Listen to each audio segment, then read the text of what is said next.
Good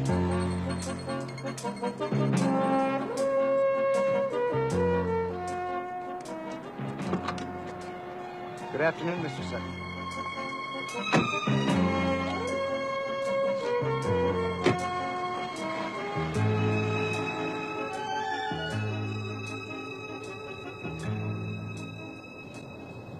All right, this letter's to Governor Abelson, State Capitol. Dear Joe, just read the legislature plans to extend the new school bond issue. That's a big mistake, Joe. My papers and broadcasting interests can't support that, or any legislator who does. I suggest you put the word out to your people. Now, there's an election coming up, Joe, and I'm disinclined to help faint hearts. Paragraph. All right, let's play some golf next time you and Sue come downstate. Sincerely, Arch, and so forth.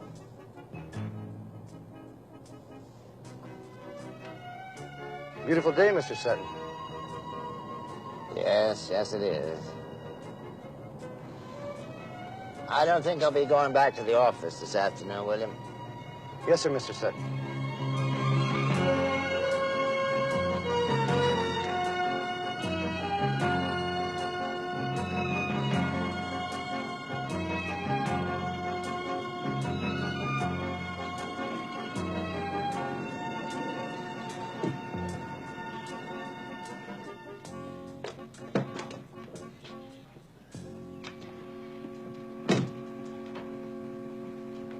Sarah? Good afternoon, Mr. Sutton. Afternoon, Sarah.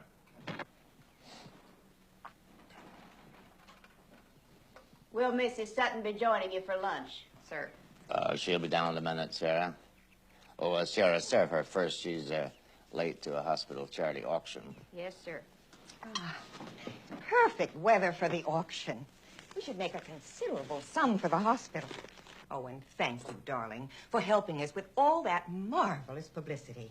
Well, it was no great task since I own both the newspapers and the TV station. I know, Art, but nowadays, with the independent attitude of editors and reporters, well, ownership doesn't seem to matter much. Oh, which reminds me, I spoke to my brother Henry yesterday. Well, as you know, he's decided to run for the Senate again. So we must do our best to support his efforts, Now, haven't I always done my very best for your brother? Well, I must say, you've always been very good about it. It's just that, well, Henry's getting older. And he has a very young and attractive opponent. So we must be even more clever this time. Oh, and Archie, please be discreet in your relationships with people. Martha, my relationships are a figment of your imagination. Not quite, dear. There was that young woman. Well, that young woman, to all intents and purposes, doesn't exist. She's happily married, has 2 children, lives in Brazil. Why do you keep dragging up a minor indiscretion that ended 10 years ago? Because that minor indiscretion almost cost Henry his seat in the Senate. Oh, there's Cora. I'll probably join her for dinner, dear, so don't wait for me. You have a successful auction day. Thank you, dear.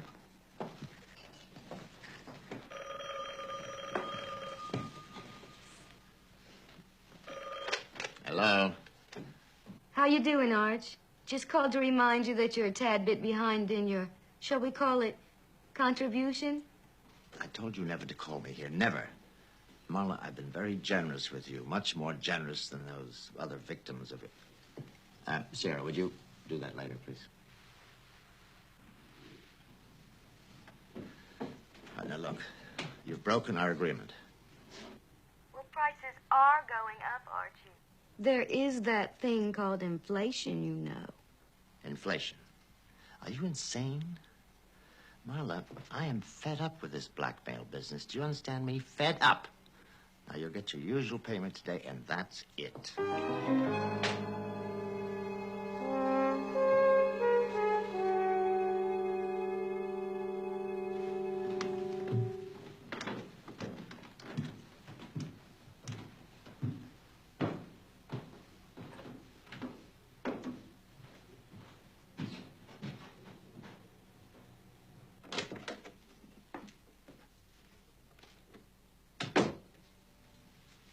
He's in a terrible rage. Price of gold must have fallen. It's not what's fallen, it's what's going up that's got him snarling. Probably his blood pressure. His girlfriend. Ex-girlfriend, that is. She wants more money, he's about to bust. Yeah, that's some nervy woman, that Miss Marla Scanlon. Seems to me she's been blackmailing him now for about 2 years. $2,000 a month, I imagine. Imagine she saved herself a pretty penny for her retirement.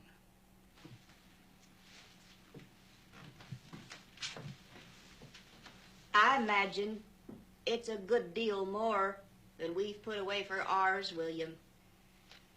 Now, don't go worrying yourself about that again, Sarah. Doing the best I can. I know, William. But the best don't seem to matter. It won't get us that sweet little Rocky Mountain farmhouse Cousin Lee showed us last time we was home. Now, Sarah, you married a simple Rocky Mountain boy. I never claimed to be clever. Just gonna have to make do.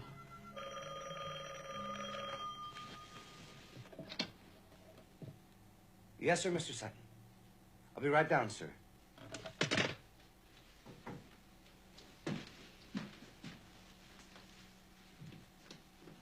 Ask him, William. Maybe he'll give you a little raise. And that way we could send a little something to Cousin Lee every month for the house. Please. William, do it for me.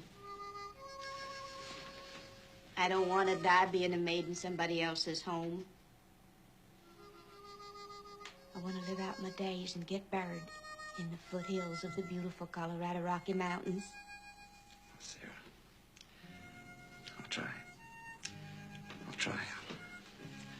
I'll ask him, Sarah.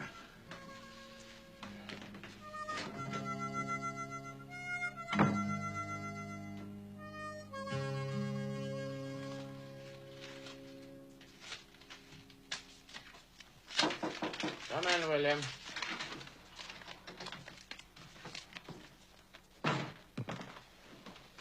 Same place, same person, sir? Same place, same person. William, I appreciate your discretion in this matter. Not all, Mr. Sutton. Mr. Sutton, sir? Well, Sarah and I, we haven't forgot how good you treated us, two Rocky Mountain hillbillies. Gave us good jobs, a decent place to stay. Well, it's perfectly all right, William. Well, Sarah and me, we've been talking about maybe in a few years or so going back up to the mountains and... Well, perhaps we could talk about that some other time. I suspect our friend is waiting for her honorarium. Sir? The envelope. Oh, yes. Well, I suppose we can talk about that other matter later. Good. Good, William.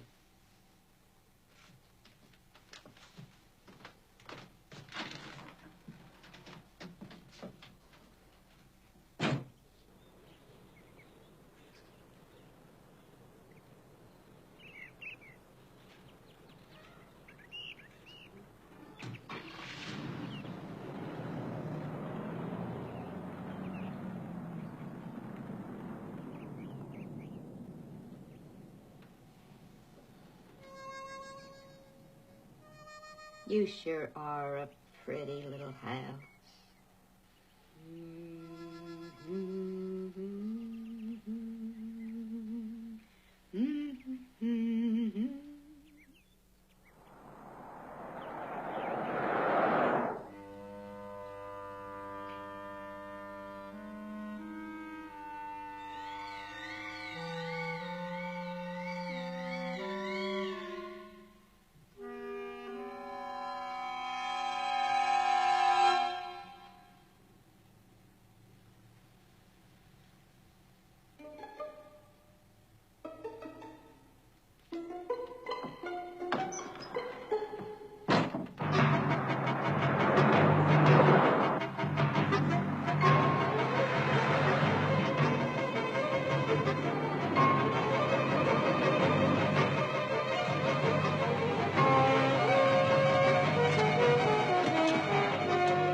You did go to Marla Scanlon's apartment?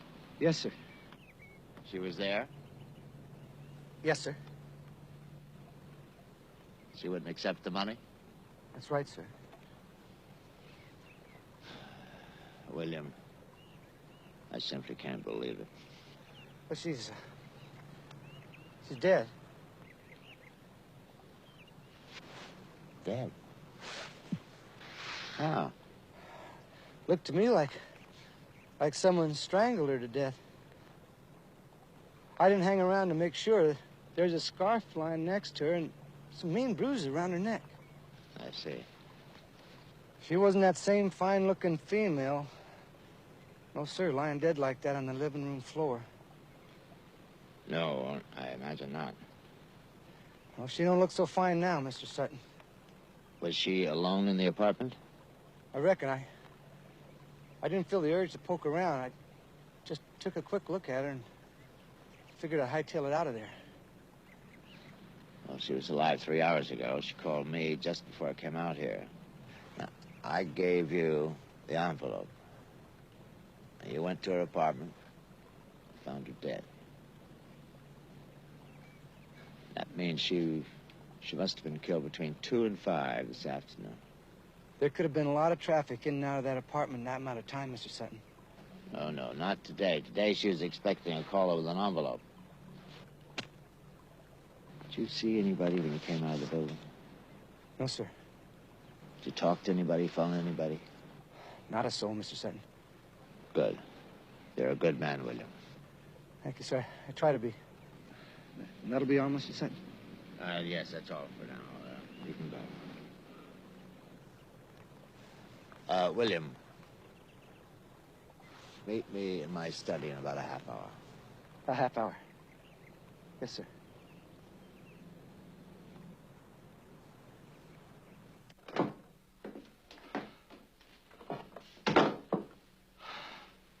William, you look pale. Are you all right? She's dead. Dead? Who's dead? Miss Marla Scanlon. That's who. Oh, I didn't know she was ill. She wasn't ill. Not ill? Then how? Murdered. Strangled. With a pretty little scarf. Does Mr. Sutton know? Yeah, he does. I told him and I returned the money. Oh, William, that was foolish. You should have kept it and never said a thing. They'd have found the tramp sooner or later. Mr. Sutton would have had no reason to think you hadn't just made your usual delivery. That money would have made a nice down payment on Cousin Lee's house.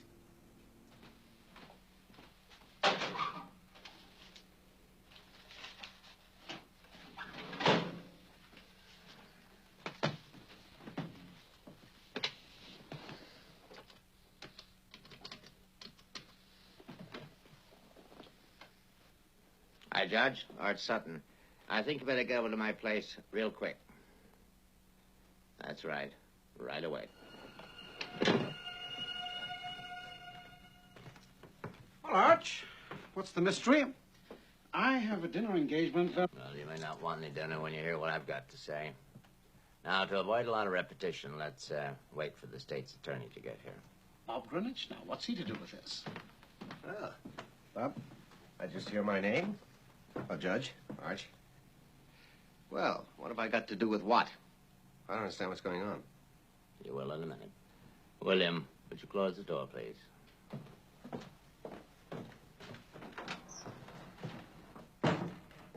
Gentlemen? Oh, by the way, gentlemen, William is aware of some of the circumstances of the situation, and he's completely trustworthy. Go on, William. Miss Marla Scanlon is dead. Marla Scanlon. Oh, yes. How did she die? Murdered, I reckon.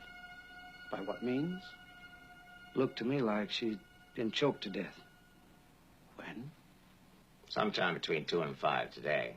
Well, what makes you think I'd have any interest in this? Until, of course, the murderer is apprehended and I act in an official capacity. I hardly knew Marla Scanlon. Oh, come off it, Bob. Marla Scanlon was blackmailing all three of us. My information tells me she restricted her activities to just the three of us. I categorically deny any involvement. Will you please shut up? Now, none of us is on trial, not yet. Now, we're the three who might have killed her. And it's reasonably certain that one of us did. Judge, she was milking you the longest. I was the next victim, and you were last, Bob. Now, between us, over a period of time, we contributed something like $100,000. It's a pity we didn't tell the income tax people about all that stashed cash. They would have taken her off our backs. And our hides along with it. How'd you find out about this? About me, I mean. Oh, Bob, that's a silly question. It's not difficult when you own 2 newspapers and a television station. Besides, I'm still one of the best reporters in the business. All right. It's laid out among the three of us. We were her patsies. Adrift, you might say, in the same leaky boat. Now, it remains to be seen whether or not we have a paddle. Unfortunately, I don't have an alibi for the 3 hours between 2 and 5 this afternoon. Do you, Bob? What? Where were you between 2 and 5 this afternoon? Well, I was...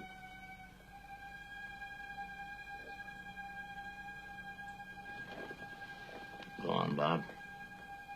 Well, I didn't go in, you understand. Half a block away, I turned the car. I didn't go all the way to her apartment. You went to see Marla Scanlon? Yes. I was going to appeal to her. Prove to her I couldn't afford that blackmail tariff any longer. I was going to persuade her that she'd just have to be satisfied with less money, or no money at all. I just couldn't scrape the cash up anymore. I'm not as well heeled as you two. But you got cold feet? You didn't actually see her. No, and that's the truth, Art. You've got to believe me. Whether we believe you or not is of no consequence. The important thing is you have no alibi. How about you, Art?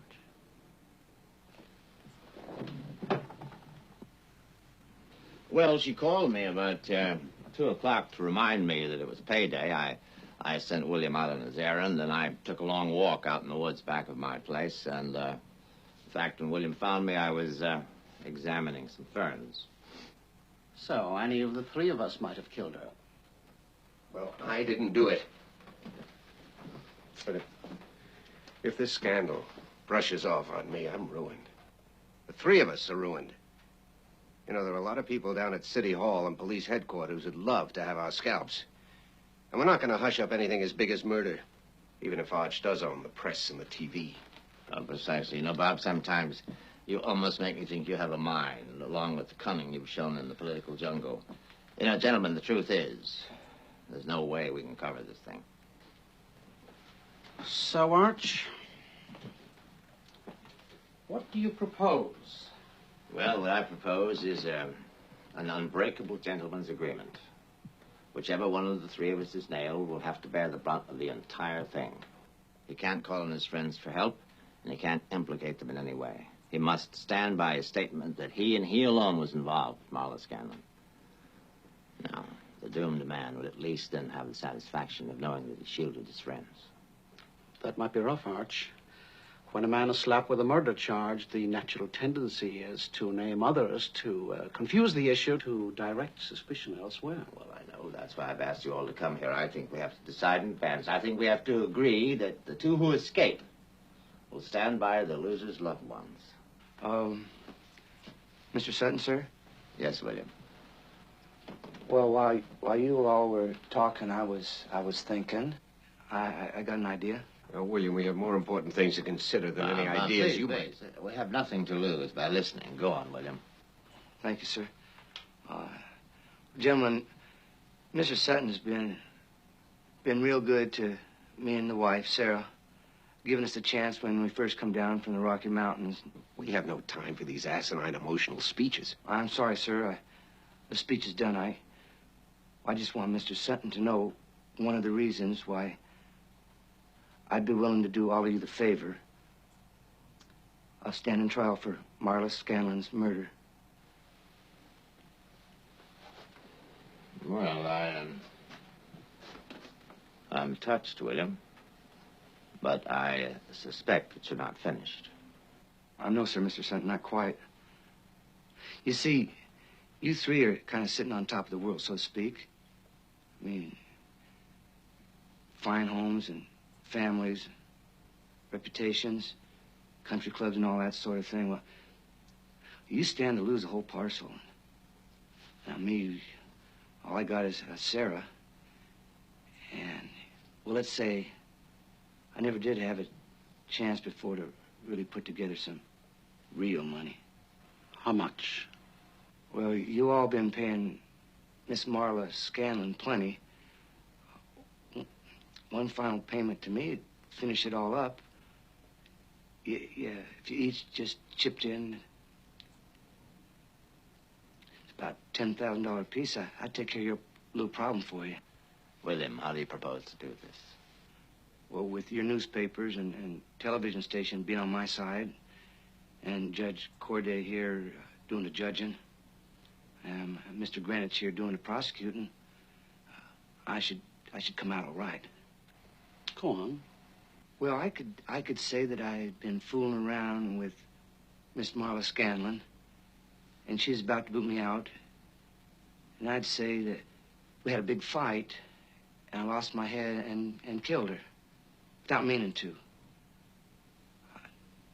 Nobody's gonna miss Marla Scanlon around this town, and nobody's gonna question or suspect what you do. I figured Judge will give me 3 years for manslaughter. I'd behave real good and probably be out on parole within a year. And then? I'll just take my $30,000 and go on back to Colorado. I don't think any of us has to worry about any of the others going back on the deal. On account we're all in this together. I figure together we sink or swim. I think we have a deal.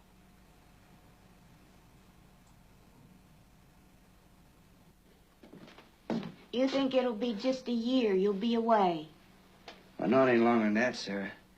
Even the judge himself agreed. Well, I guess I can manage that time without you.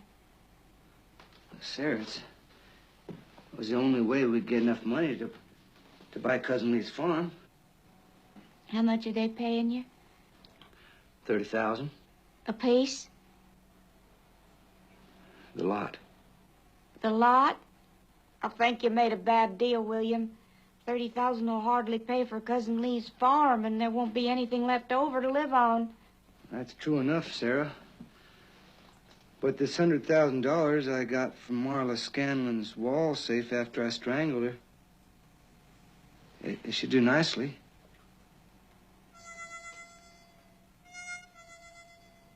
Oh, yes, nicely indeed. I think there'll be a bit left over for a quiet retirement in the beautiful Colorado